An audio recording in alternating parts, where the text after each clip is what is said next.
Development और conservation दोनों के बीच बैलेंस बनाए रखना आज राज्य सरकार के सामने एक बड़ी चुनौती बन चुकी है। हेरिटेज पार्क के दौरे के दौरान मंत्री अनिमेष देबबर्मा के भाषण ने एक तरफ टूरिज्म इंफ्रास्ट्रक्चर डेवलपमेंट करने और दूसरी तरफ जंगल के संसाधनों को सुरक्षित रखने की प्रशासनिक सीमाओं का तस्वीर उजागर किया।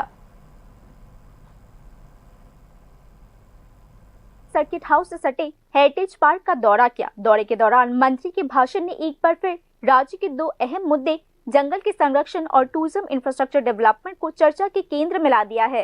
एक तरफ हेरिटेज पार्क के ब्यूटिफिकेशन और मॉडर्न फैसिलिटीज के डेवलपमेंट का जिक्र किया गया, वहीं दूसरी तरफ वन मंत्री के भाषण में फॉरेस्ट रिसोर्स की सुरक्षा में प्रशासनिक कमजोरियों की तस्वीर फिर से साफ सामने आ गई। वन मंत्री ने साफ किया है कि हालांकि राज्य सरकार को राज्य के फॉरेस्ट रिसोर्स की सुरक्षा के लिए 400 TSR जवानों और हाई क्वालिटी वेपन्स की जरूरत के बारे में बताया गया था, लेकिन अब तक कोई असरदार एक्शन नहीं लिया गया। विश्लेषकों का मानना है कि यह सिर्फ एक प्रशासनिक देरी ही नहीं, बल्कि जंगलों की कटाई, स्मगलिंग और गैर कानूनी कामों को रोकने के लिए प्रशासनिक तैयारी की कमी को भी दिखाती है। फरेस्ट डिपार्टमेंटेर बिरुद्धेই চলছে, কারণ দস্যুদের সংখ্যা এমন বৃদ্ধি পেয়েছে, যার কারণে আমি মন্ত্রী হওয়ার 1-2 মাস বাদেই বললাম, আপনাদেরও মনে আছে যে আমাকে অন্তত 400 জন PSR দিয়ে দিন, অন্তত এই লোকগুলির বিরুদ্ধে তো ব্যবস্থা নিতে পারি। সো হচ্ছে না এগুলো। PCCF সাহাব নিজে কথা বলেছেন ডিজির সাথে। বন্দুকের ব্যাপারেও আমি AK-47 চেয়েছি, কিন্তু বলা হচ্ছে যে SLR দিয়ে আপাতত করতে হবে। তারপর আমি বললাম ভালো SLR-গুলো দিন, যেগুলো এখনো চলে, ফায়ারিং করা যাবে, ফায়ারিং করে টেস্ট করে এগুলো দেওয়ার জন্য। তো চেষ্টা করছি অ্যাকচুয়ালি, কিন্তু সবটাই তো আসলে একা ফরেস্ট মিনিস্ট্রির কাছে সেটা না। একটা হচ্ছে স্টাফের সংখ্যার অভাব, অস্ত্রের কথা তো আমি বললাম। এই কারণেই কিন্তু ধীরে ধীরে আমিও চেষ্টা করছি যে কে চায় যে এই চোরা কারবারিরা ব্যবসা করুক, এটা আমি চাই, আই ডোন্ট ওয়ান্ট।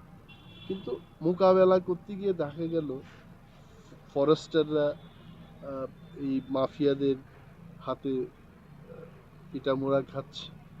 তারপর একজন गार्ड तो दाव दिए कुपिए तार हाथटाई शेष। वन मंत्री ने आज संबंधित अधिकारियों को क्लासिक पब्लिक टॉयलेट बनाने, अलग अलग मूर्तियां लगाने और हेरिटेज पार्क को टूरिज्म के लिए एक आकर्षक सेंटर के तौर पर डेवलप करने के लिए VIP विजिटर्स के लिए सही इंतजाम करने का निर्देश भी दिया।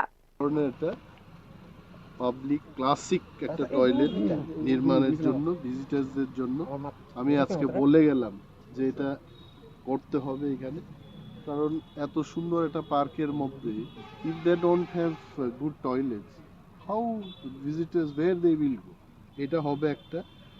2 নম্বর হচ্ছে এই যে সমস্ত বাউন্ডারি বাইরের থেকে বের যেখানে যেখানে মরিচা তরিচা আছে এগুলো রিপেইন্টিং করে এটা সৌন্দর্য করা, নোট করে নাও।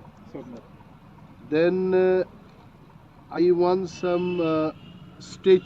সাম স্ট্যাচুজ রিলেটেড, অনেকগুলো আছে তো, অনেকগুলো স্ট্যাচু আমরা করা যায়। ইন্ডিজেনাস কিছু স্ট্যাচু এখানে যেন হয়, কালচার হেরিটেজ এই ধরনের একটা প্রদর্শনী যারা আমরা করতে পারি এটার ব্যবস্থা করা। তারপর ভিআইপিরা যদি কখনো আসে টাসে এখানে, there is no good facilities for VIP visitors, ভিআইপিরাও তো আসে এখানে, এটার জন্য কিছু একটা ব্যবস্থা যেন হয়। সামালজি আছেন এখানে, PCCF এন্ড হক একদম ক্যামেরার সামনে আছেন। এগুলো সাংবাদিকরাও আপনারা চেক করবেন যে এই কাজগুলো হয় কিনা ইন দ্য নেক্সট 6 months। যদি না হয়, Prasad, I am telling in front of the camera, this all infrastructure we have two.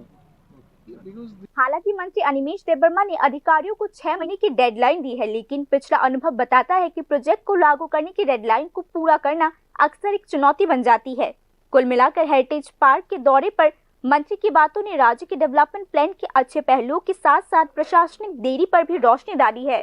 जंगल का बचाव और टूरिज्म का विकास, जो राज्य की सस्टेनेबल फ्यूचर के लिए एक बराबर का जरूरी मुद्दा है, आने वाले दिनों में ध्यान का केंद्र रहेगा। Bureau report, news now.